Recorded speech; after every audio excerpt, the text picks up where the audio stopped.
Welcome back to another edition of 100 Proof. I'm Derek Edwards. I've got my co-host here, Kevin, and we have the fabulous Carly Reilly, Overpriced JPEGs, in the mix with us today.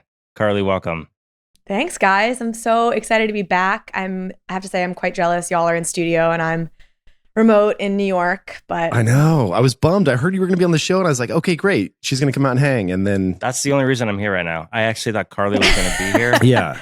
And if I had come, Kevin wouldn't have shown up because every time I'm in LA and Kevin's supposed to be somewhere, never shows up. So yeah, I actually don't live in LA. Here. So yeah.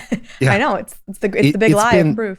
I got to say, I've tried to convince Carly to move out here multiple times. We got close one time. It didn't happen. I know. I'm sorry. But yeah, so it's good to have you remote, though. I mean, we always really love your perspective on this stuff. You're obviously so deep in this ecosystem. Great to have you as an addition to this show anytime you want to be on. Thank you. Thank you. And I will come out to LA and we'll hang out in person and do a show for sure at some point. I plan to spend more time in LA, so we'll make it happen. We would like to give you flowers if you came. This is a new thing. We've got flowers for you, Carly. Okay. He starts saying this happened last podcast. I don't know how to react to that. We don't have literal flowers for you. We have the metaphorical, you've done a great job flowers for you. So basically, Carly, what happened is last week we had a podcast and Derek drops this on me like, oh, we should give them flowers or something about flowers. And now I see it everywhere. I feel like you picked it up. Did somebody famous do it or something? It had to have been. Like it had to have been right before we recorded. Yeah, it's crazy. But it's everywhere. We're giving flowers out, Carly, and you are the first recipient of the first 100 proof flower. It's like a POAP. Wow. That's what I was going to say. I want a POAP for that. Let me say a quick thing before we dive into the rest of this, which is an announcement that came out of my pod today, and it's a thank you to Kevin Rose. So I have my OPJ NFT, which some folks may know, some folks may not. It's tied to a bottle of gin. If you own the NFT, you'll get a bottle of gin. And the other component to this NFT are events. Some are virtual, some are live. We just announced this morning we are doing a live event in LA.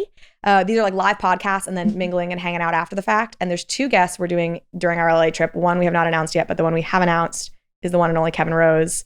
So Kevin, thanks for coming on tour with me. One question: are we drinking?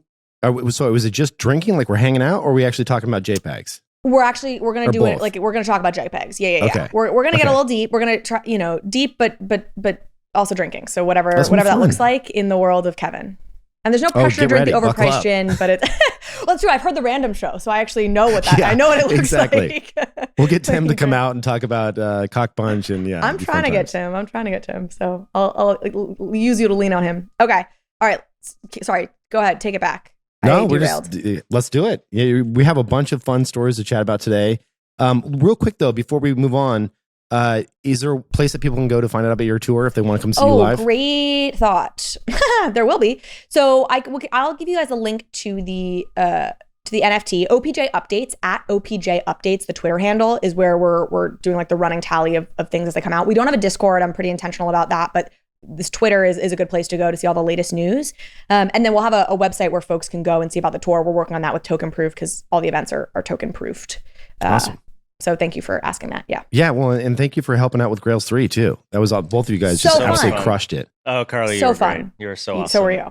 Oh my God. I mean, your team is so lovely. Not to make this just a total love fest, but like the whole proof team is just so lovely. Agreed. You're so fun to work with, down to earth, kind. Like it's such a great team. You're talking mostly about Mal, but yeah, he's the best. Yeah. So with the thing I was going to tell you is like, I'm glad you guys were able to fill in. I came down with a really bad stomach bug and it actually was legit. No, it was bad. It was bad. I know. I totally believe you. I can tell you what it was later. It's not good. But I'm good now. All right. So quick little housekeeping. Follow at Proof Podcast. So this will give you all the releases and notifications for 100 Proof, our Proof profile series, and Sam's Proof NFT Daily Countdown. The reason this is nice is not a count of us tweeting out random shit. If you turn on notifications, you only get notified when there's actually media for you to consume. So at Proof Podcasts. Let's get into the first story, shall we? Let's do it. All right. Derek, your Medium post got a lot of attention. I'm excited. I've been thinking about that piece, writing that piece for about a year, and seriously thinking about it for maybe the last 6 months. And so finally, it was great to get some time in and actually get that out the door. So give us the overview, because I'm sure there's a lot of people listening to this that are like, what Medium post? What are we talking about here? Tell us what this is all about. Is there a way to summarize kind of the post? I'll try and do it super quickly. So there's a couple of things. I would say on one end, I have a number of, let's call them institutional folks, investors, family offices, funds who understand that there's a lot of activity happening around, let's just call it NFTs, but just don't really know where to go or where to look or what's going on. And there hasn't really been literature I have felt that has correctly like conveyed the scale of opportunity that we've got here. And then on the other side, there's this public perception, for better or for worse, of just like the NFT space that I think kind of just got ahead of itself and frankly suffers from somewhat of a branding problem. And so I really wanted to write and articulate a piece that could serve the role of educating both of these audiences as to what's really going on under the hood and the scale and magnitude of like why this opportunity is where I'm spending 100% of my time. And so it's called Storing Value in Digital Objects. And I make the analogy to these things as, both possible stores of value to do the job to be done, like gold or real estate or fine art. That same job of storing value that we've seen for thousands of years. But while also, understanding that these are digital objects that could be used for all sorts of things like products and services as well. And so I was essentially told a story of, how these things work, why they're important, some of the technical decisions that are made to kind of move in different directions, and the outcomes that these things will create over time. What's the big insight that you would say that this article delivers? Like if someone reads this, what do they walk away learning from the whole piece? Yeah. My hope is that they walk away understanding that digital objects is the opportunity that surrounds these things is going to touch every category of value on planet Earth. And the size and scale and magnitude of what digital objects will offer the world in the future will spare no category. It will touch everything. It will impact everything. And the sooner you can wrap your head around this technology, the better off you'll be in taking that intellectual journey sooner. Yeah. I'm curious when I think about the first digital objects that represent value, obviously Bitcoin's the big one there where it's actually coins. It's not a collectible. It's just something necessarily like visual. Yep. What about this are you touching on? Like what types of digital objects?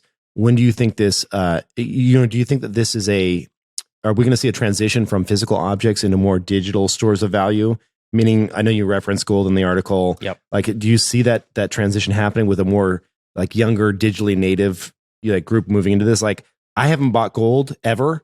My dad bought a lot of it, right? Yeah. And so it's like, well, still not a lot of it, whatever he could afford, which was not much, but he had some. So I'm curious, like, how do you see that playing out? Yeah. So I go through the piece, but there's a number of benefits, I think, right out of the gates that improve on like the job to be done of storing value in an object like gold or in real estate or in contemporary fine art that's physical.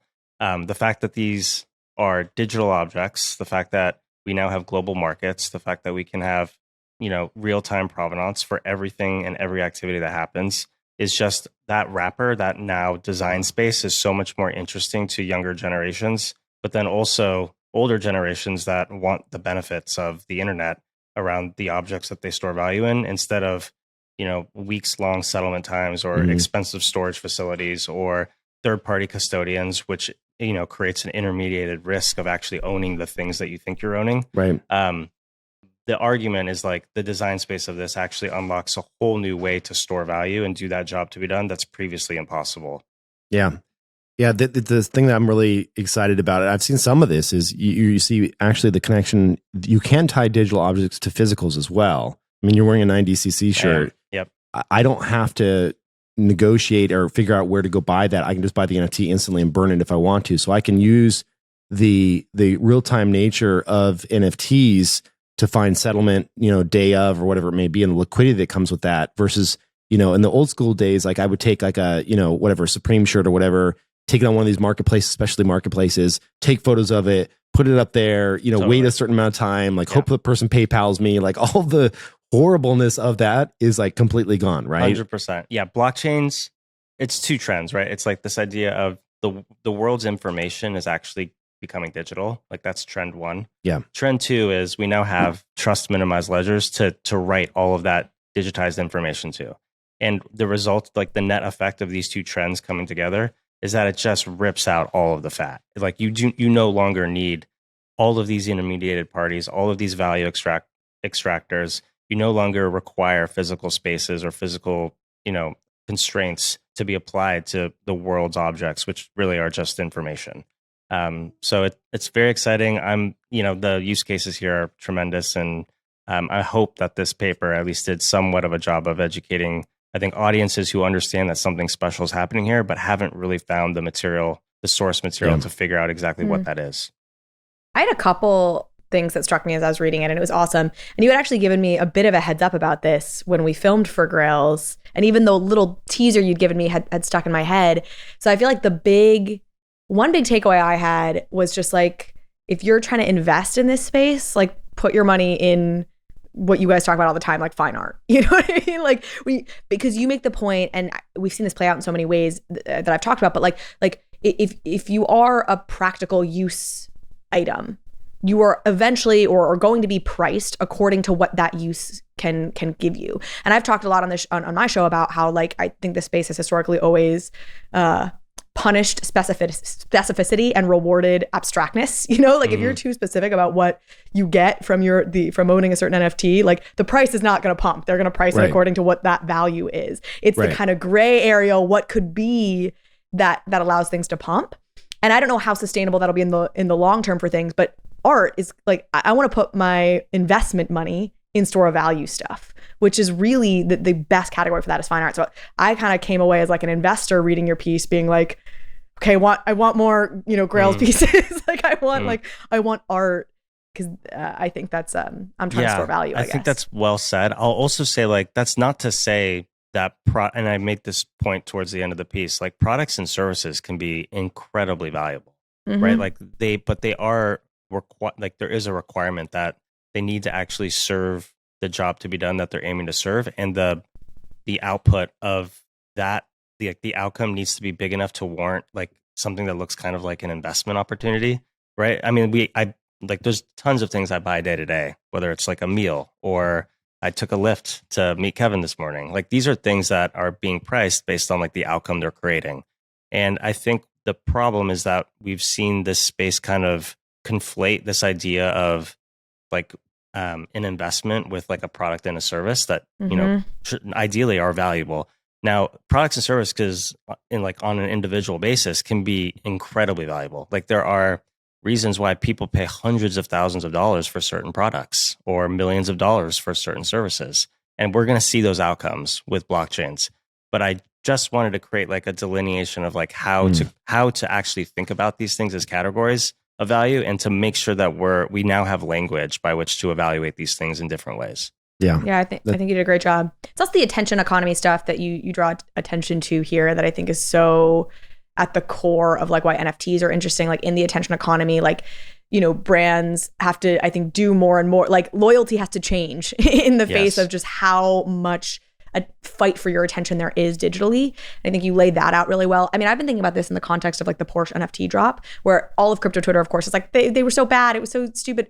They made $3+ million. Like the floor price has pumped, right? So like, and why? And part of that I think is like, they had attention, they had our attention by almost doing a bad job initially. They had our attention and then kind of fix it. And then they made $3 million. You got it, like, Carly. that's fascinating. Let's go. He's got it, folks. Yeah. The thing that scares me though, in this world, well, a couple things. I feel like there's just so many different use cases for NFTs that some of them, like you said it briefly a few minutes ago, where you said the NFTs have this kind of like reputation problem or this like, and there's certain use cases where I worry, are we really applying the technology the way it should be applied? It's like, I think membership is one where I'm still scratching my head on. I'm like, when I think of the proof passes or any of these private groups, then there's probably been, a dozen that we could mention. I won't mention them here, but if you look at them, they have value for a couple of reasons. They have value for what will the project be delivering to that user over the course of the term of the membership. And then also, what is it like to be inside of this organization? And the problem is that when you get speculation on those types of assets, especially in a crazy bear market, you can see them really run up. And if that happens, you're always left with an audience of people that have entered at different price points. Mm-hmm. And then you have an extra layer of contention and confusion and a game of telephone of what this will or will not deliver to me in the future. And I think it's a very dangerous game to play. Like I'm looking at the future of the Proof Collective, when it ends at the end of 3 years, it's like we got to figure out a path that doesn't create this fragmented audience, because it's not healthy for the ecosystem or the community. And it's I don't know, it's a really hard thing to figure out, how do you let someone own something that can appreciate if it becomes more valuable in time, but also at the same time kind of put caps on it. You know what I mean? There's no way to really do that in the world of NFTs. Yeah. Like I can sell something at a floor of 1.5, and if it climbs up to $500,000, like I have no control over that, right? I'm just like trying to deliver a high quality product. And so it's a really challenging thing on how you manage expectations in the community. How much do you tell them or not tell them? And like, it's a very, very difficult thing that I've seen a lot of these memberships groups struggle with. I mean, if you take a look at the top 5 that are out there, they've been quite the roller coaster in terms of value over time, Yeah. What do you think about that, Carly? Oh, so many things. I think truthfully, that was why during all the bull markets, being an NFT podcaster, I was asked a lot, like, when are you launching an NFT? And I was like, no plans to. Because what I felt like, if I were to launch an NFT with what I do, what would it mean? It would mean an alpha group. It would mean a Discord community. And I was like, I watched what was happening and I was like, I can't do that. I don't know. I'm not going to be able to give you what you want in one of these alpha group chats to compare or compete with or whatever, what all these other kind of alpha groups are doing. And I didn't feel like it was a sustainable model to me. And I have so much empathy for you guys at Proof and for at so many other places where there were these crazy run-ups and people are entering at these different price points. And I think it makes me think of Zeneca's piece he did of like, it was a companion piece to Infinite Regret. It was like, just the expectations. You can never meet the expectations of every person in a group who have come in at a price point from 1 ETH to 70 ETH. Like that is just completely, unfeasible. So like when I thought about my own NFT, I went, it's a product and service, both in some ways, right? And I went very directly to like, I'm charging you a price point where I'm going to deliver you the value for the gin you're getting and the event experiences you're going to get. And I'm making it a very straightforward transaction like that. I'm not charging you a premium for some ambiguity. Like I'm charging you the price of the product and not even fully the service, because we're going to have to get sponsors for events to cover it all, right? Like, so, I think getting people into that headspace of like, if you're doing a product or service model, like price it accordingly. And anybody who comes in after like has to also be aware, like if they've bought it at a higher price point, like that wasn't the founder's fault. And then otherwise, you're a store of value, and that's the thing we just talked about. Yeah, it's so well said. The only other thing I would just add is, I just want to double down on the comment that like products and services can be incredible. Oh, I know. You're right. I'm not trying to be dismissive of that. No. I know you're not. And it's like I think the tricky part for some of these projects that are in like that product or service bucket is their ambitions are actually to create very, very, very valuable products and services. Mm-hmm. And I think as long as that is like they're in that lane and their audience knows that and they are able to create something of value and consistently do that and persistently do that, that this is the thing that's tricky about this space, is because we now have a global audience 24/7 that are able to price these products and services in real time. And that may start to feel like they want to price it at a level that's higher and higher and higher, given the quality of the execution that's rolling out. And I think my real point with this article is like, okay, that may be true and that should exist, but let's at least give language to this so that we can start creating some rails, some like safeguards around like, so that folks understand exactly what it means to like hold a product or service or consume or buy a product or service in a way that's in integrity with their intent. Yeah. And I think, so what do you mean with their intent? I'm curious to unpack that a little bit, because I have some thoughts on that. So Carly said it really well. It's like, how do you manage the intent of 5,000 different people, 25,000 different people? That's actually fairly tricky. And I would say impossible. It's actually impossible. Well, you literally cannot. You think you can? No, I think you can't when they're all entering at different price points. Yes. But if you create something that is much more, okay, imagine DAO on crack, where DAO has a lot more ability to vote in or out members in real time, and it's not based on because there's ways to drop NFTs into people's wallets and also pull them back out. Like you can write that into the contract. Our team's like got stuff to do that. You could say, hey, we're going to give you an NFT. You're voted in by the community. I mean, it's kind of like what you have at and this is a horrible analogy, but it's true. You have certain membership clubs here in Los Angeles, and some of them are really douchey and horrible. I've been to a few that are quite nice, and I went to one yesterday.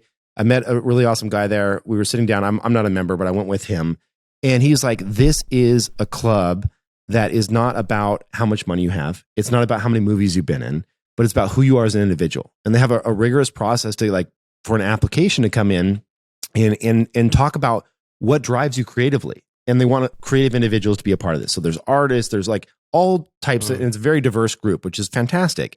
And I thought to myself, like, wow, like what a cool model.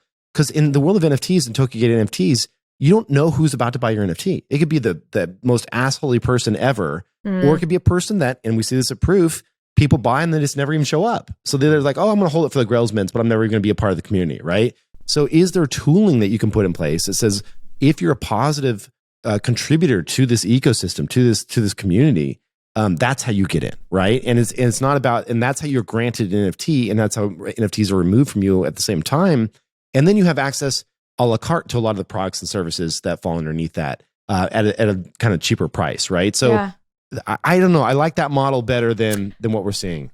Well, not that they did the we can revoke it thing, but that I feel like that was why Utes got the attention initially, was the application model. And I don't know what their parameters were to like let you have a Utes, but it was like if you want a Utes, you have to apply, and that created even more FOMO around it. And they haven't taken it as far as you're describing, but I think that's really interesting. What do you think about? I don't know if you guys saw, I don't know if this is going to derail us too much, but 6529 posted something pretty anti Soulbound tokens, which surprised me. Because there's also a world where this gets fixed if you do Soulbound tokens and then they can't be sold and you can't have people coming in at a crazy high price point or whatever. Like, what do you think of that? Yeah, I can just jump in really quick. I think all of this stuff deserves to exist. I think I have a founder who's working very deeply on Soulbound token tech, like on a platform that allows for Soulbound tokens to get created.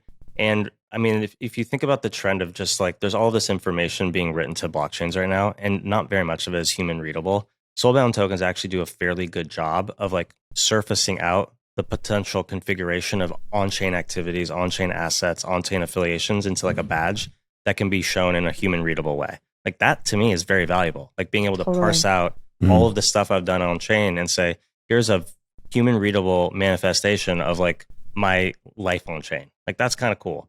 That deserves to exist to me. Yeah. And so I don't take a heavy hand on like, should this thing be here or not? I think everything is like, we're just trying to figure out what ingredients are what and point them in the right direction for very specific and optimized use cases, but not throw the baby out with the bathwater when it comes to this tech. I am the same way. I mean, it's the application of the technology that matters, right? Like nothing about the underlying technology is bad. It is what it is, right? Like if Tyler Hobbs sent me a Soulbound, NFT, that was something that he created because I'm a collector of his, and he was like, hey, I want to drop this to like people that have held my art for a certain number of months, I would proudly display that in my home. And I would never, there was no way I could sell it unless I like emptied the wallet and sold the private keys to someone. But like that, I think that's awesome, right? Like what an awesome like hat tip. And like there's a bunch of use cases I've seen that are interesting. And also there's ways to soulbound and unsoulbound things as well at the contract level. Yeah, I'm in total agreement. I understand he was talking about some technical challenges of like, then you can't but I'm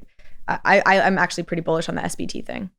Let's go. Carly's bullish. I'm bullish. You want to hear a crazy idea I had for Soulbound tokens? What do you got? Okay, this is just a random thing. I always come up with stupid shit. I text you all the time with bad ideas. So one idea I had was, okay, so you're an artist and you drop someone a Soulbound token, okay? And it's locked in your wallet. And you drop it into like, big collectors where they have like 500 NFTs in there or whatever, right? There's nothing they can do with it. But you can actually, and I talked to my technical team, this is possible. You can actually write into the contract to unsoulbound it and make it a real tradable NFT if you publish proof of private key to the blockchain. So in my mind, someone would have to die for this to happen. because if someone dies, what happens? Their assets get liquidated, right? So if someone passes away and all of the wallets, all the NFTs leave the wallet, the last thing you could do is say, here's my private key to the blockchain, and in a single transaction, unlock that NFT and move it out. So this is like proof of death. Is this like an application of zero knowledge? Yes. Okay. Yeah, exactly. This is cool. I like it. And honestly, we're going to see kooky stuff like this. Yeah, exactly. It's just a random idea, but I like it. I like this idea of that someone having to die before the NFT frees up. This will be a thing. Like we have the open edition meta right now. Like we haven't really had the SBT meta of artists just like dropping Soulbound tokens into their collectors' wallets and things, or at least as far as I know. But like that's going to be a whole. I feel like that's a prediction right there. It's like that'll be a whole meta at some point. Is like some sort of, and maybe there'll be funky mechanics like you're describing there, Kevin. But I just love it. I would love to get a Soulbound token from one of my favorite artists. Like, totally. How cool would it be? And you're like, my mind's kind of spinning now because like, to kind of marry a couple of the things you've said in the last 5 minutes, like getting dropped a Soulbound token, starting to do these on-chain quests or on-chain activities. And as I do them, it proves that like the Soulbound token should then be turned into an NFT that can then reflect all of the work I've done, which should be valuable or more rare or whatever it is, or it gives me access to a new product or service that could be valuable. So I feel like the configuration of this stuff is, we're like, dude, we're so early. Yeah, I mean, what if Deca NFTs were Soulbound? And then as you progress to the highest level, eventually when you hit the highest level, it unlocks the Soulbound token and now it's freely tradable. That was going to be my question. So it's anything, right? What your devs are saying is like you can unsoulbound according to any parameters that you want to set, essentially, right? There's no I don't know if it's technically then a Soulbound token if you can undo probably it. not. But yeah, but it is still a thing. Like untransferable until certain things are unlocked. That's and so think, cool. like, I'm actually surprised we haven't seen that yet. I think we'll probably see some intermediated step where like you don't actually need to unsoulbound a Soulbound. The Soulbound can still exist and you just get access to a new token that reflects the fact that you did all of these things. Yeah. Which I think, I mean, like we're going to see it all. All this stuff is going to exist. There's going to be products that build, billion-dollar outcomes that configure this technology in really unique and interesting ways that unlocks new value. And we're still like in the ideation phase of what that's going to be. Maybe just come up with a new name like Fleshbound or something, just to piss people off, because like people hate when you like modify terms that exist. Like, why did you come up with a new name? But it's flesh locked tokens, guys. Flesh locked tokens. That's right. I don't know if that rolls off the tongue. It's disgusting. It sounds like something out of a horror film. Let's move on to Reddit collectibles. So I'm sure you all saw this. Reddit announced some Super Bowl collectibles. But the big question that's out there is, is this a thing that people are just rushing into and creating wallets around because why not? It's a free collectible on Reddit, or is it actually activating and creating real, true Web3, users? We've talked about this a lot, Kev. Let's kick it to Carly. Do you have strong feelings on this? I kind of do. Okay. Yeah, I do have strong feelings on this. So here's what I would say. I think the interest in Reddit NFTs, there is a lot of organic Reddit-based interest in this. I want to make a caveat. So my initial reaction is like, no, this is genuinely activating people. My caveat is, okay, what does activating mean? I do not think that means that a bunch of people who now have Reddit NFTs are going to go buy your bags, right? I do not think a bunch of people with Reddit NFTs are going to come in and start flooding and buying your cool cat or whatever, right?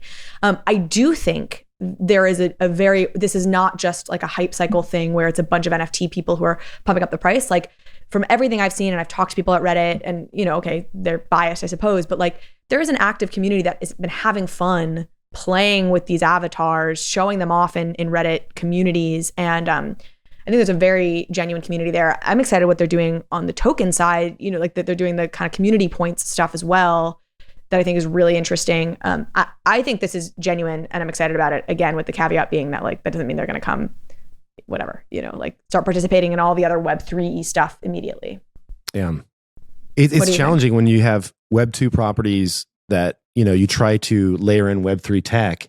And there are certainly times where I've seen massive like anger around that. Like gamers. Remember when Discord tried to put in some wallet stuff? Gamers don't like the NFTs. No. Why is that? I mean, it's honestly like if anybody, so I played a lot of games growing up, and frankly, that was probably the best education to really grok what it means to own a digital object, right? Like you're grinding through an MMO or you're playing a multiplayer game and you earn these objects as you progress. And then those objects maybe have some value that you can trade to other players. And like there's these open economy worlds. I was playing them when I was, 9 years old, 10 years old. And this is no different. We just now actually own this stuff, Battle.net doesn't own it, or Epic Games doesn't own it. The Epic Games is running their own blockchain. It's just there happens to be a server that they're the only ones who can read and write to it. And blockchains are the exact same concept, but now it's, a trust minimized ledger that is being, verified by tens of thousands of participants, and nobody can take away or intermediate your ownership over these objects like they could. And so if anybody should get this, it's gamers, like the power of digital objects and owning digital objects. And this is why I think like there's kind of a branding problem around NFTs, because like it just, I guess it came too quick or too fast, or like they saw the scams or they saw all this stuff happening and all got conflated with NFTs, and the mainstream didn't really know how to talk about the technology from first principles. So they just slapped NFT on everything. And there's no reason why the power of what's going on here shouldn't resonate with gamers. I just think we need, better language and better education. But part of it is they got spooked. Gamers got spooked because there's a history of games like doing extractive things, like selling items and like extracting value from gamers by doing things that very much resemble NFTs, but with the key core underlying piece being you don't get to own it yourself. And that nuance has not been communicated well, as you're saying. And so they're like, I feel like the muscles tensed of like, we've seen this before and it's always been extractive and negative for us.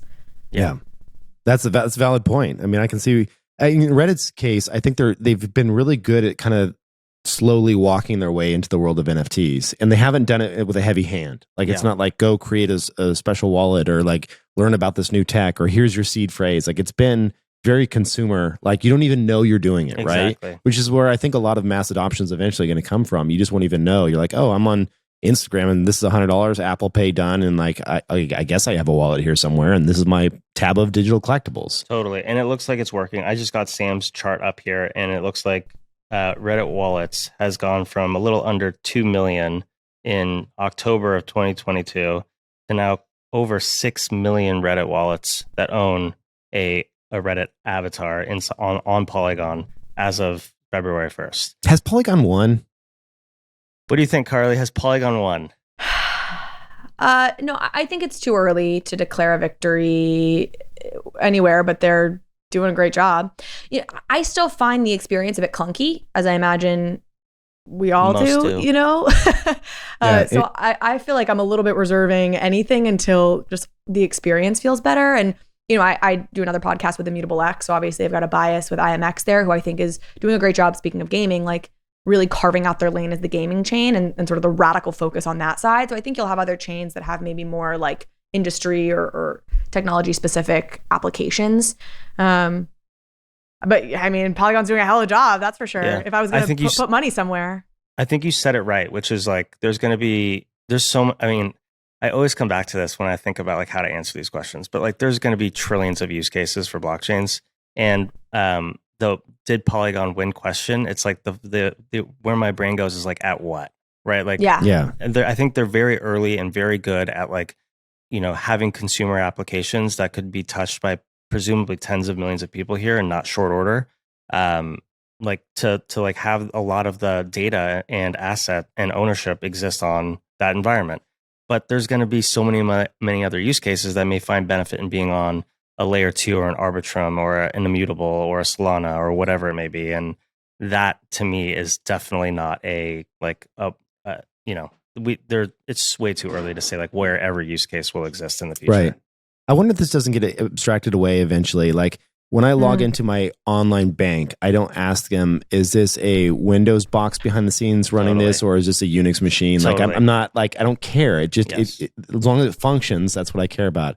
Yeah. But that goes against your ETH maxi ways, though. I love Ethereum L1 for very specific jobs to be done. And that first job is really like storing value on a censorship resistant chain. And so, but for many other use cases, like ETH L1 may not be the optimal environment. Yeah. All right. Anything else, Carly, to touch on there, or should we move on? Last thing I want to say on Reddit, I'll make this quick, is like I really do want to give them credit. And I spoke to an artist who was part of like because they did a bunch of art. They did these art drops like early to people in vaults, and they brought these artists in. And the artist was really glowing about how Reddit worked with them and brought them into it. Like I really do want to just double down on. I think there's been a lot of organic growth well done by Reddit here, which isn't to say that there aren't bubbles within it or that there aren't, whales from NFTs piling in and driving up prices and all that. But I think they have been a very good example of how I think brands should enter this space, where it didn't feel like, maybe there's a thing, maybe there's some money here beyond just cash grab, just like short-term thing. Like it just felt like, hey, we're integrating this into what we're doing. And if it works in the immediate term, great. And if it works in 5 years, cool. But like there's natural use cases here where we want our people to have avatars and stuff. So like that's what we're building towards. And that's why it's worked. I think that's a great point, Carly. Like nothing about this has felt forced or a money grab. Totally. And like those are like the two main check boxes of a Web 2 company when they're entering into Web 3. Well said. So that's very well said. The last point I'll make is just getting back to Sam's chart here. I mean, we're now at 6 million unique Reddit Polygon wallets, and the Super Bowl is that is big IP. I mean, how many people tune in and watch the Super Bowl? Tens of millions? 100 million? I don't know what the number is, but it wouldn't shock me for, something like this for us to see a couple more million Polygon wallets get spun up in the next, month or two. And they are doing an amazing job, and before long there will be tens of millions of Web3 wallets that exist out there playing around with trust minimized technology. So kudos to Reddit, kudos to Polygon, and I hope to see a lot more of this stuff in the coming months. Yeah. Awesome. Amen. Shall we move on? All right. Ordinals. Let's chat about it because we've talked about this briefly. Obviously, this is, for those of you bringing up to speed, this is the movement to bring NFTs to Bitcoin. As a little kind of hack to get actual assets into that currency. The maxis, I've heard, are not too happy with this, but that's okay. It's working. I think some maxis are actually becoming a little bit warmer. Are they? I think some are. Okay. And maybe they get stripped of the title Bitcoin Maxi once they start warming up to this stuff. But there's a real renewed attention and focus in that ecosystem as a result of this stuff. So I think some folks are, they've changed their tune a bit. Yeah, and I think there's been a couple things recently that are interesting here. One, I was really excited to see Ordinal Birds spin up, which is someone taking and modifying the Moonbirds and putting them, because they're CC0, you can do this, doesn't matter, you don't even have to ask us, and then putting them into Bitcoin here as Ordinals, which is great. And then On-Chain Monkey as well, saying that you could come in, if you owned an On-Chain Monkey, you could claim that version of that NFT on Ordinals, which I thought was pretty interesting. Did you claim yours? I got all my On-Chain Monkeys stolen. Oh. Thanks for bringing it up. Horrible, dude. I meant your ordinal bird, but we can talk about. I didn't claim my ordinal bird. We can talk about the on-chain monkeys. I know it. I know that one cuts deep. Yeah, it does. Finally got some squigs back, so that's good. So I lost my on-chain monkeys, but yeah. So I reached the founder of Ordinal Birds, reached out and was like, "Hey, like, you want to claim yours? I got it saved for you." I'm like, "Thank you so much." I'm like, "How do I do it?" He's like, "Here's the link." Oh my God.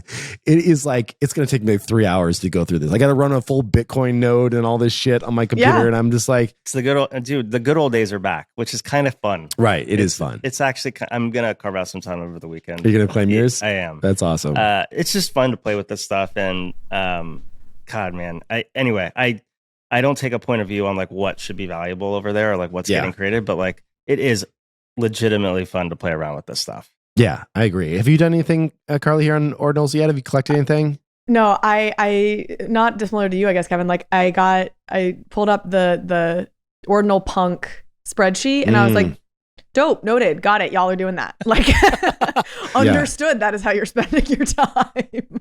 And the truth is, like, this is a great analogy for like 99.9% of people don't want to like fuck around with this stuff. Well, you know what's funny? So the day I was looking at, this is like 2 days ago, or yesterday, whatever it was, like the day I was looking at the Ordinal Punk spreadsheet, that morning I had spent about 2 hours trying to claim my rug token to get my like Corey Van Leeuwen, like my PFP for Rug Radio, simply because I had weeks ago done the right thing and moved all my NFTs into a Ledger wallet. It is like now a huge, like I don't have access to their Discord anymore because I'm not verified in the right wallet, and then I'm trying to claim through my Ledger and I always forget the last approvals, what I mean? And it was like 2 hours. And I looked at that spreadsheet and I was like, no, my like, fuck around with this tech time I've done it. I've spent my fuck around with this tech time I will this morning. say, so it is it's a big con. Too. So this is like, I feel very strongly about this. This is where I feel like account abstraction and things like delegate.cash are actually not just safe things.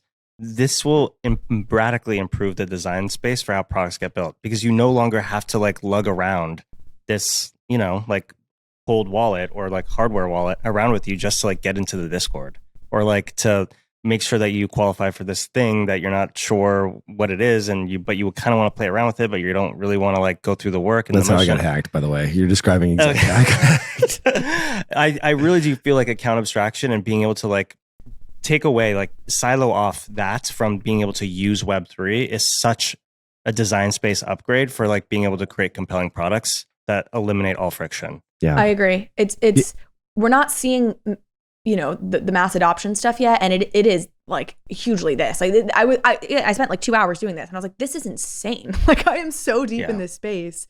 Nobody's gonna do this like this. Yeah. Well, I mean, it's also like if I go back to when CryptoPunks first launched and what I had to go through to like even play and do that, like that was a lot more steps than it is today. Totally. And I feel like that's what the bet is here, right? The bet is like, okay, we're early. This is going to be the new hotness, and in 2 years it'll be well tooled and everything will be super simple, and we'll have interfaces for it that you won't have to run a full node. Like all that will get fixed. But if you were early, then you can come in and actually play and get reap that upside, right? It's true. Like this is the internet of sovereign value, right? Like we can actually now own digital objects. I'm just going to hammer this point because it's such a good one. We can actually own digital objects that can be priced by a global market 24/7. Yeah. And if there's so much friction to owning that digital object, and that digital object is inherently valuable because like, for whatever reasons, there's a million reasons why it could be valuable. It could be a valuable product and service. It could be a valuable piece of art. It could be a valuable collectible. It could be valuable because it belongs to this ecosystem or this artist created it. But if that's valuable and 99.9% of people can't figure out how to get that thing, that internet of value, I mean, like to your point, like that's why so many people are just so excited, even with like just totally shitty UX. Yeah. Well, 48,000 Ordinals inscriptions on Ordinals have happened so far. So it's gaining some momentum. I think when we talked about this last week, it was like less than half that or something. I think there's a couple thousand at that point. I will say, go ahead, Carly. Well, I was just going to make a joke, which is, I don't know if you guys saw, John Carlo had a funny tweet that was like, 2022 us, God, we really need to come up with, better language than non-fungible token, 2023, inscribed ordinals. Right, totally. It's like, dope. We've learned nothing. Love it. All right. Well, this is kind of this next story is kind of, it's a nice soft transition in there's some similarities here. So I did a little post about multi-chain, moving CC0 assets to multi-chain and giving the community that created the original piece access to those assets. So let me, and I love the reactions on Twitter. They're just hilarious. I like to stir it up. So here's the deal. When I post something like this, it's not for people that are, because in the comments, people are like, I can't believe you would do this. Like suggesting this is irresponsible. And I'm like, this is Web3. Like, let's play. Let's have fun. Like, if we can't tweet some random crazy shit, like, what are we doing? Right? Like, let's just play. Like, stop being so serious.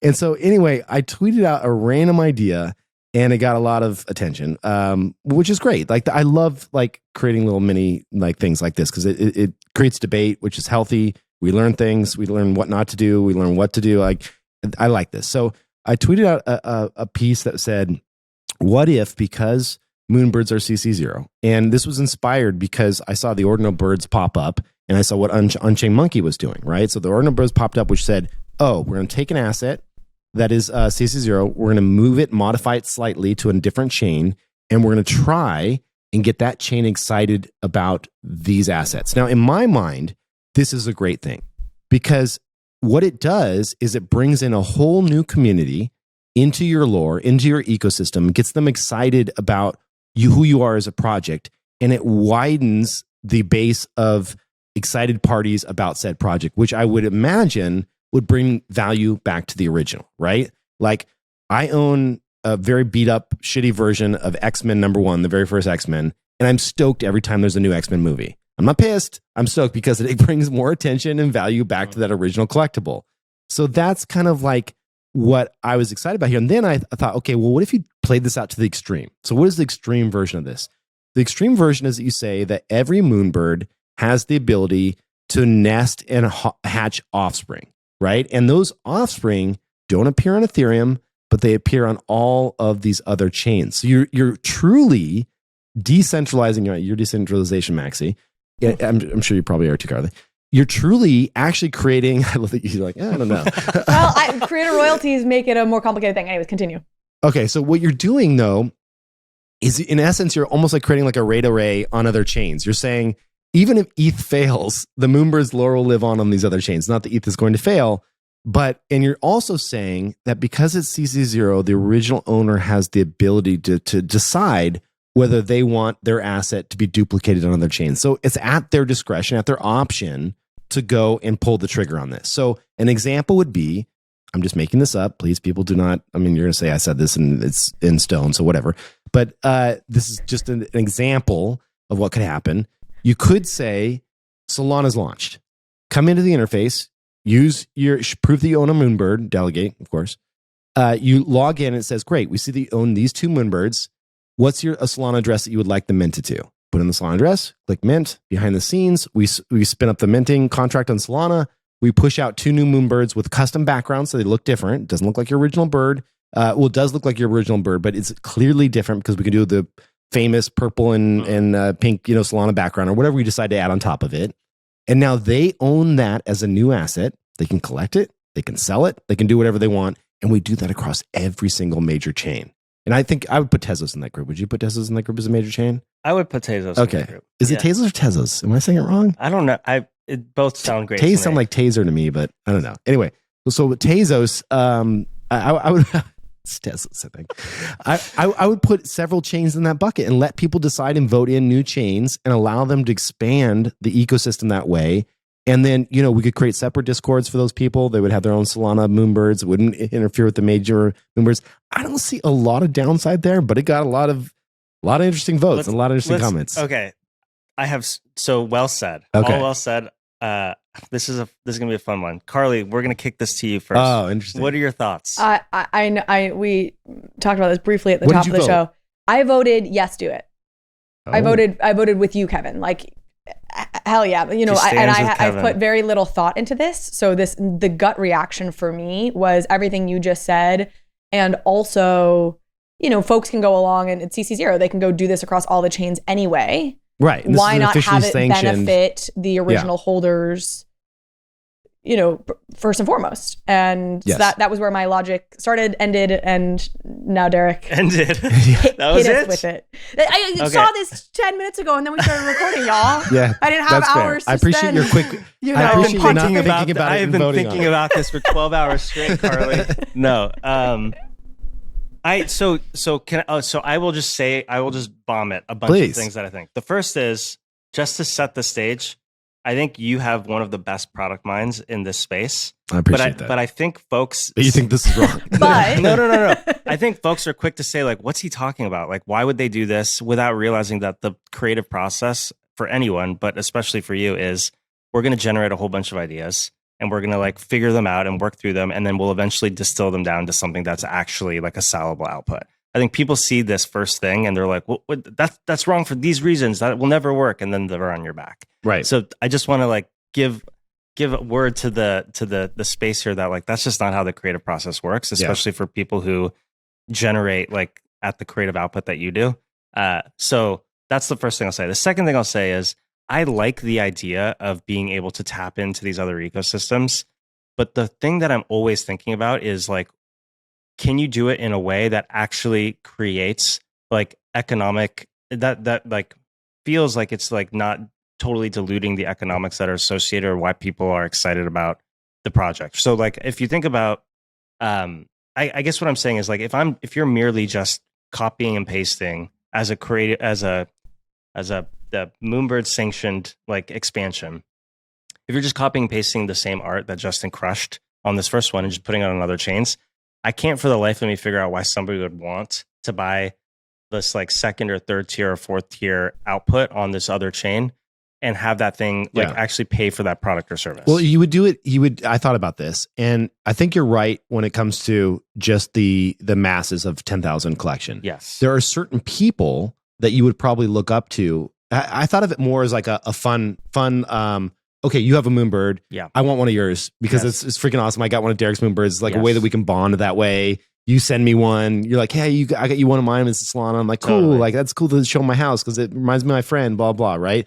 There's a bit of that. Then there's also well-known collectors. Like, oh, Kaz has one. I want one of Kaz's, right? I want to collect one of Kaz's Moonbirds, his offspring, right? Like, but you're right.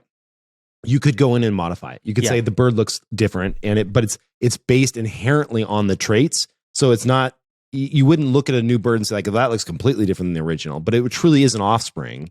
Right. And so you could do something. I liked where you were going with like these offspring. So honestly, it's not too dissimilar from like what Doodles just did, which is like, hey, we have these ETH-based assets.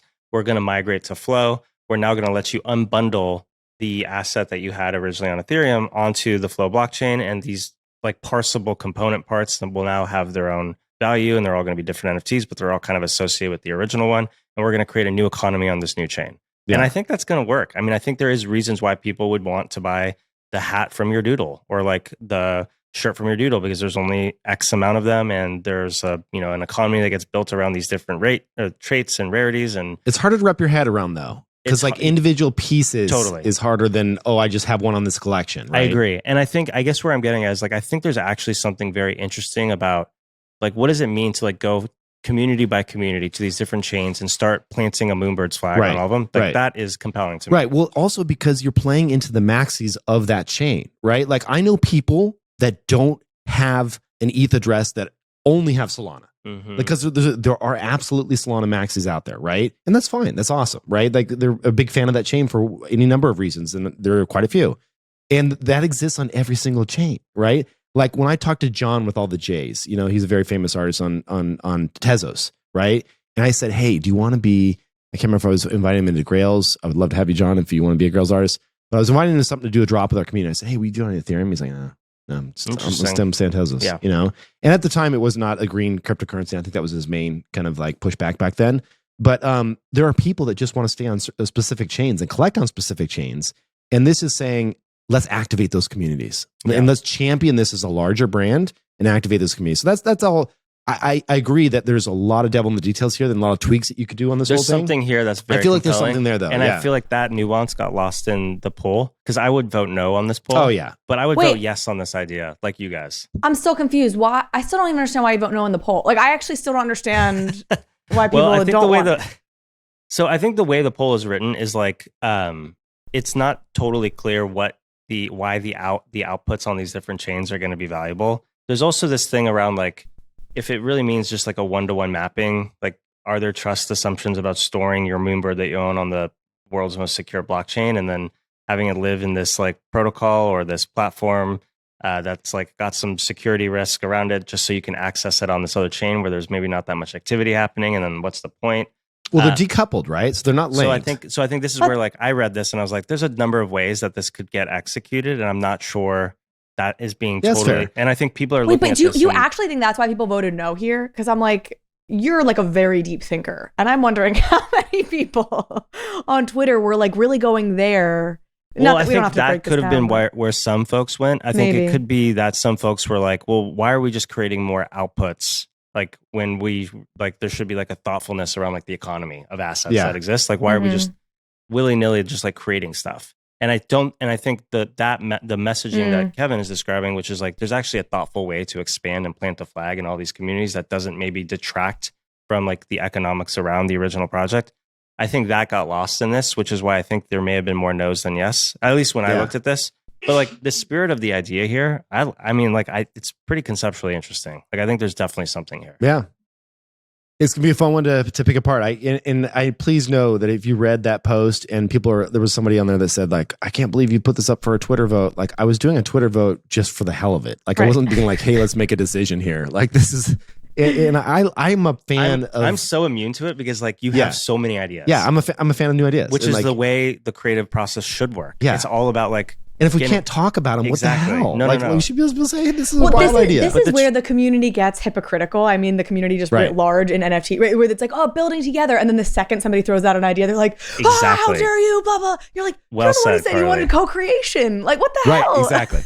Oh, trust me. Like, this is the whole thing. It's like you go out there and everyone says, I want to hear it. And then they hear it and they're like, wait a second, that's not fully baked. And like, yeah.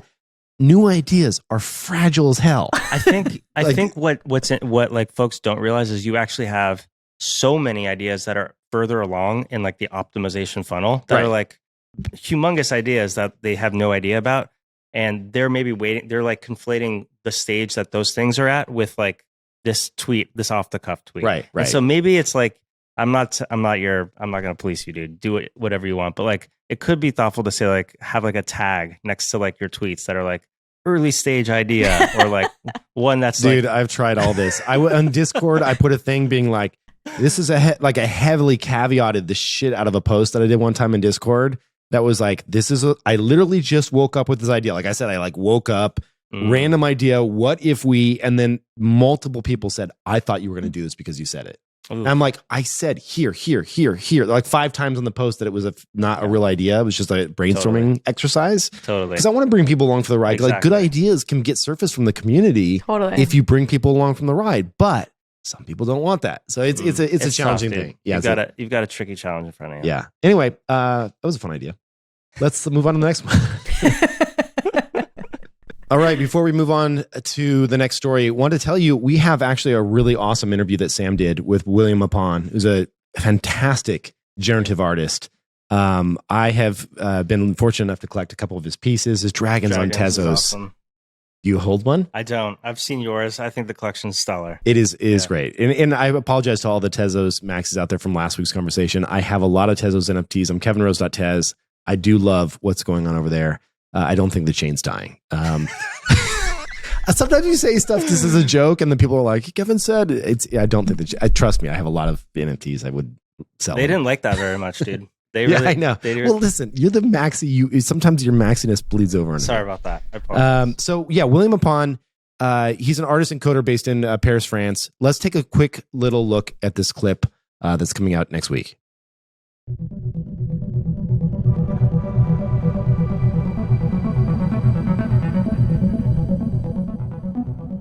Art is personal, so it depends on how you react to something. So if people have a different interpretation than me, that means the output is deep enough for them to trigger something.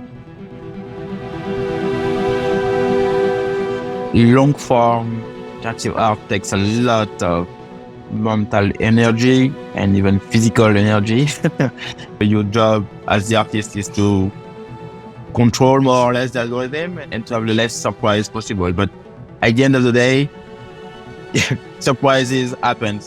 I like a lot everything about sky and planetary phenomena.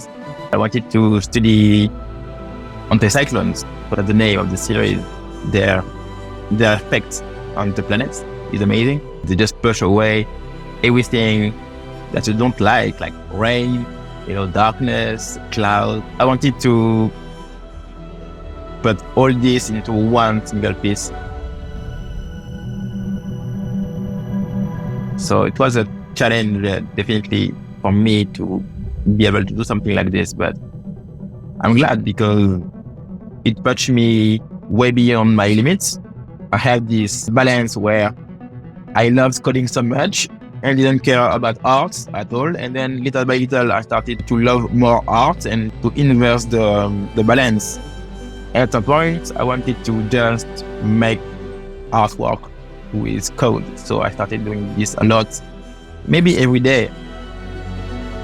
I'd like to explore paint more. I don't know how.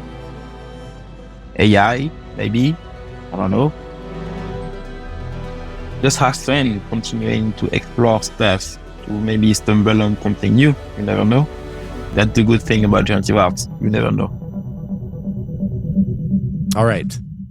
Sweet. Let's get on to the last story, shall we? Yes. All right. Life in America. We were talking about this last week. It launched. It launched at 0.10 ETH, 500 editions, unique editions, and it has done well. I mean, I can't stop looking at these outputs. I think it's a pretty special collection. I would say, I collected a few.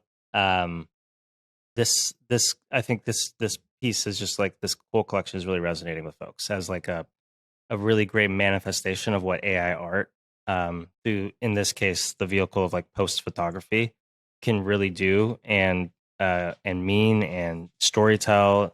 And so I think folks are pretty excited about this. Have you had a chance to look at these? Yeah, I looked through them and they're just fantastic. And one of the things I realized is that there was a little bump in my thinking around AI art. Like I saw some of the early outputs and I collected some of them, back in the day from Robbie Barat. And I obviously love Pindar's work here, Claire's work here, a bunch of great artists that are doing amazing things. And there was this bump where people like came in hard against AI art. And they're like, oh, this isn't real art. We saw a lot of this. And I kind of feel like that's over, at least in the NFT space. I think like people are really collecting it. Yeah. Carly, curious if you had a chance to look through any of these and what your sense is here. Just right before we started recording, I agree. It's really cool. I'm looking at this piece called Desert Rose that I love that. I'm really responding to. It's so cool. I think this is going to be an ongoing thing. I think you're right, Kevin. Like, people are embracing AI art as a thing in our space, but there's the lawsuits out. Like, you want to, like, if you zoom out around AI art kind of broadly, I think there's still a lot of fraughtness around it, and I don't think that's going away. Somewhat from the perspective of artists, right? Like, and there's lawsuits around that right now and things. But there's no question this is art. You look at something like this and creativity went into this. And so it's really cool. Especially when you consider what it actually takes to create a cohesive collection like this, right? Like I've spent a lot of time, using AI-based tools and trying to get outputs that I thought were interesting. Mostly I did some crazy things with Tim Ferriss to make him look funny.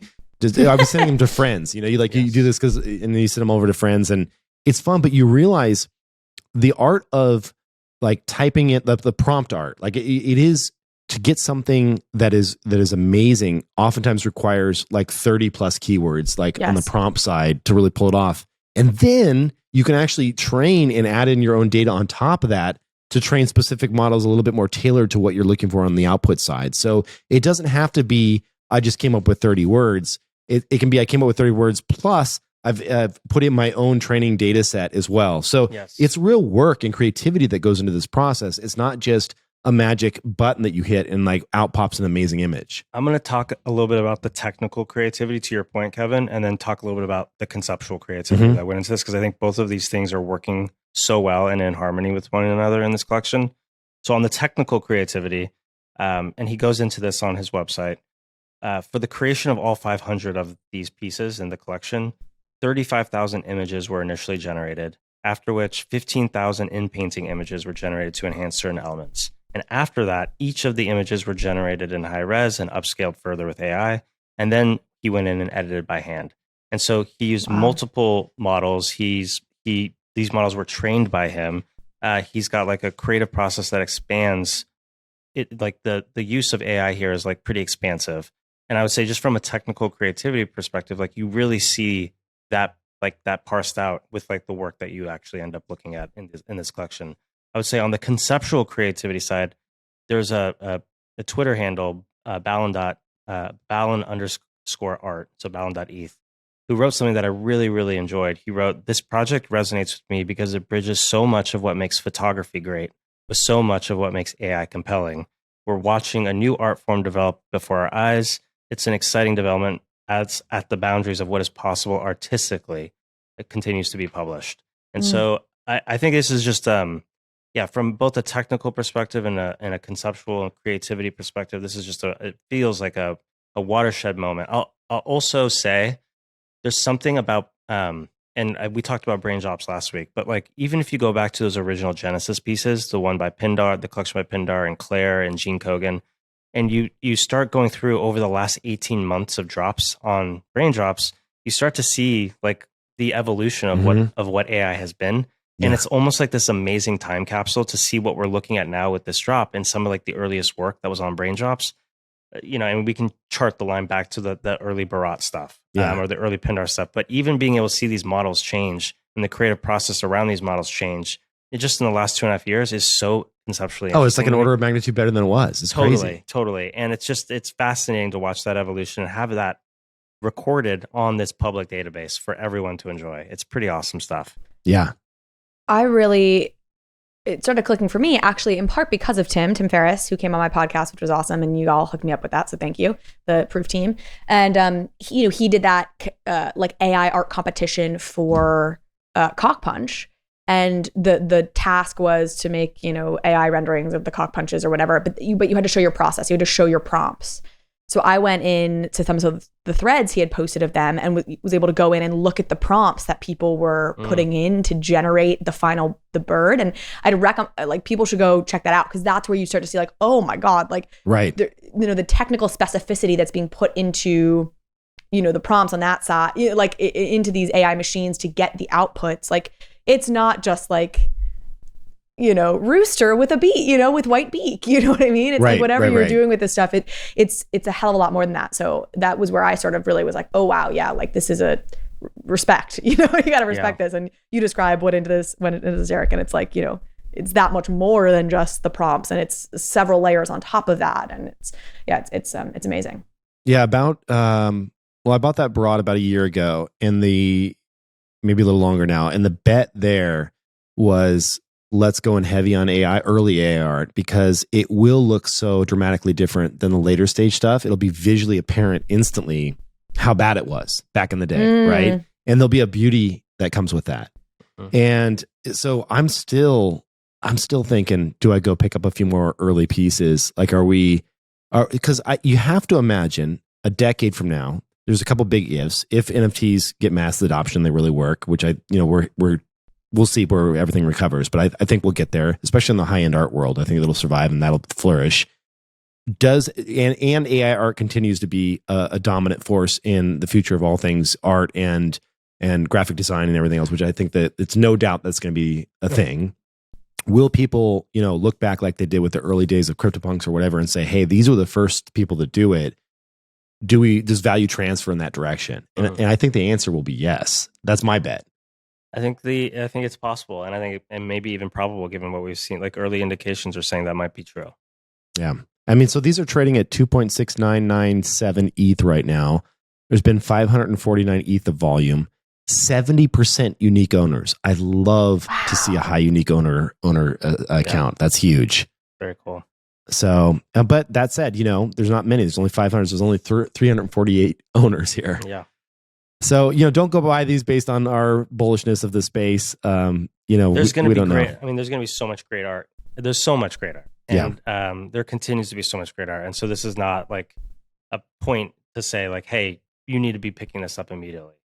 I think the larger conversation around the creative process and AI and how these tools are now being used in concert with blockchains, that's the real meat of this story. Mm-hmm. And I think that's the thing where we're all just kind of watching and waiting and seeing what happens. And it'll be fun to kind of watch it evolve. Yeah, absolutely. Carly, do you own any AI art at all? I've never bought any AI art. I guess I don't own any AI. I've played around with it, but I don't think any. Oh, actually, it's not true. Isn't Eponym AI? Did you guys ever do the Eponym? Eponym? Is it? Yeah. Okay. Eponym is yes. AI. I have Eponym, and I think I have a couple others that are in that category where it's not like it was an AI artist, but it was like an AI tool that I could play around with and then mint. Mm-hmm. So I think Eponym's one, but I think there's a couple others maybe that I even played with and ended up that place. I was actually going to ask, when you guys buy AI art, as I think about this, like, how much are you weighing? How much do you guys understand, like, what technically makes for good art? You know what I mean? And like, buy based on that versus like, oh, cool, like I fuck with this, like I'm gonna take that one. Like, yeah. How do you figure it out? Yeah, it's a good question. I mean, for me, there was only a handful of people that were really experimenting with this stuff back in the day. And, as you know, pre-stability, OpenAI, all this stuff was being manually done on machines. When I first started talking to people about AI art, there was none of that, at least that was made publicly. So it was all people that Robbie Brott was an early engineer at NVIDIA. There was a lot of NVIDIA. There was an NVIDIA toolkit that you could be used to do this and train data sets. And so what you had to do is you had to just like get a folder, a directory, like make a new folder on your desktop and dump in. It was about, they said the data set size, obviously the more the better, but it was about 10,000 images required to create like a quality AI output. So, I was just going back and saying who was screwing around with this stuff early on and what did they create it, and then immediately, I mean, the two biggest names that popped out to me were Pindar and Claire in terms of outside of Robbie doing some really, really early stuff. And then Robbie got so frustrated with the whole scene and hated the speculation around NFTs that he dropped off the face of the earth and hasn't created anything for years. So one of the earliest first super rare artists and earliest AI kind of art pioneers is gone and will never create anything else again. Maybe we'll see, but it looks like he's never going to create anything else again. So those pieces are, in my mind, extra collectible. But I would say for me, it was like, Claire stuff is just so beautiful. That's easy to buy. Like you just look at it and you're like, this is haunting and beautiful and spooky. And like, there's so much to love there. And then Pindar, you look at his stuff and you're like, wow, you're a multi-discipline kind of crazy artist doing all kinds of robotic madness. And like, you look at that mind and you just fall in love with all things that creative that he outputs, And so, and then he's also so big in embracing like movements like nouns and others and incorporating them in his AI art. It's just like such a Web3 digital native artist. It just made sense to collect there as well. I love everything you just said. The only thing I would add is like, I also often think about, to your question, Carly, like how much of an emphasis do we put on like the technical creative process? And I would say only so much as it surfaces a really interesting point of view around the context and the concept behind the piece. And so like at the end of the day, and I talked about some of like why these things become networked in like the attention economy portion of that piece I just wrote.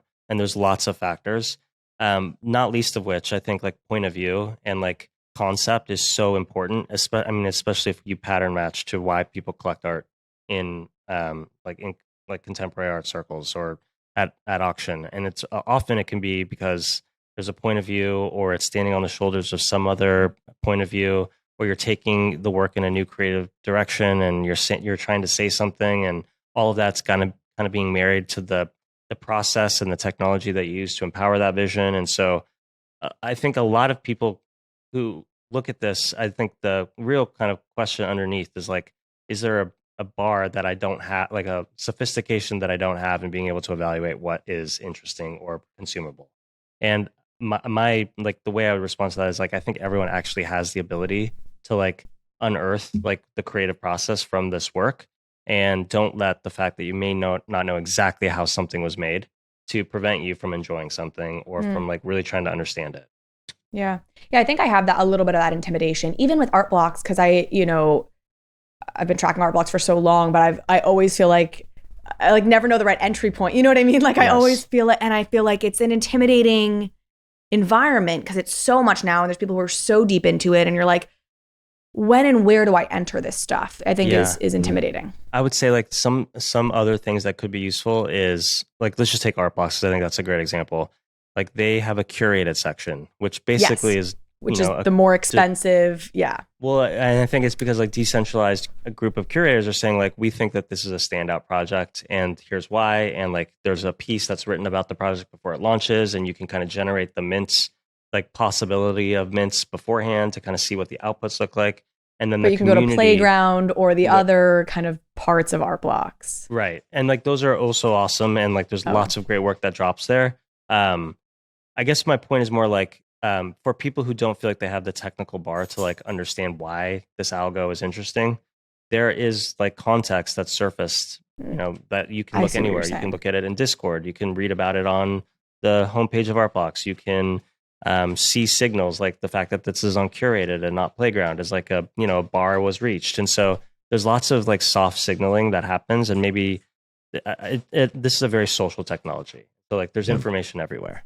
Yeah, this is such a fun space to watch. I'm a huge fan of tracking AI. I want we've talked about this at Flamingo too. Like it's been something where I think a lot of the big collectors that I've seen have started to like really perk up and start to pay attention to this stuff. Oh, who is it that I was talking? Do you remember who picked up a big piece recently from there was someone I was chatting with that picked up a big Robbie piece, one of the lost Robbies. From Flamingo? Yeah, I don't remember. I can't remember who that may have been. Yeah, I'll have to find it, but more and more people are paying attention to this genre of art for sure. Very cool. Yeah, so cool. I really appreciate you guys. Proof has definitely been a huge part of like turning me on to various artists and pieces. And again, I still don't feel highly educated on it all, but like, you know, and again, I've been trying to get properly into art blocks for literally 2 years now. You know, I remember having Zeneca on the podcast in November of 2021 and talking about art blocks and like being like trying to you know, it's so interesting. So appreciate all you guys do to really help surface this information. We're having fun doing it. Oh, you know who it was? It was Vaughn. Yep. Yeah. So Vaughn's an awesome, massive collector, and had picked up a older I brought. Cool. Yeah. Follow him for sure on Twitter. He's a great human too. Yeah. Just like a really nice guy. So at VONMISES 14. Fantastic and a great collector as well. So thanks, Vaughn, for being a part of the industry. It's such a great guy. All right. I think that's it. Carly, where do we find you on the Twitters? Love it. Love a little plug. Carly P. Reilly at Carly P. Reilly on the Twitters. Also at Overpriced JPEGs. You know, we're both places. But yeah, Carly P. Reilly. Fantastic. Derek, do you want to plug your Twitter? I'll plug it. Someone was giving you shit the other day. You sit there like, why doesn't he not have this many followers? Oh, that's right. We need to get you some more followers. Well, we're trying our best out here. It's at DEREKEDWS, Derek Edwards. And Carly, it is awesome as always to have you on the show. You are you just have a ton of knowledge about a ton of things, so it's always fun to kind of riff with you on the latest. Yeah, I love it. Absolutely. Thank you guys so much for having me. Always have a blast talking to you guys. And anytime we can acquire you and bring you on Proof, please let me know. I've tried like 10 times now, but we would still love to have you as part of the Proof family. I keep bleeding cash like this. You'll have to, it's a matter of come bleed with us. Yeah, exactly. I know. Hey, look, you've got a great team. It is tempting when I hang out with you guys, so I appreciate it. Awesome. Well, we'll talk soon. Thanks, everyone. Talk to you later. All right, that is it for this episode. Thanks so much for tuning in. If you would like to help us out, head on over to proof.xyz and click on the reviews button at the very top and leave us a 5-star review. Thanks so much. Take care.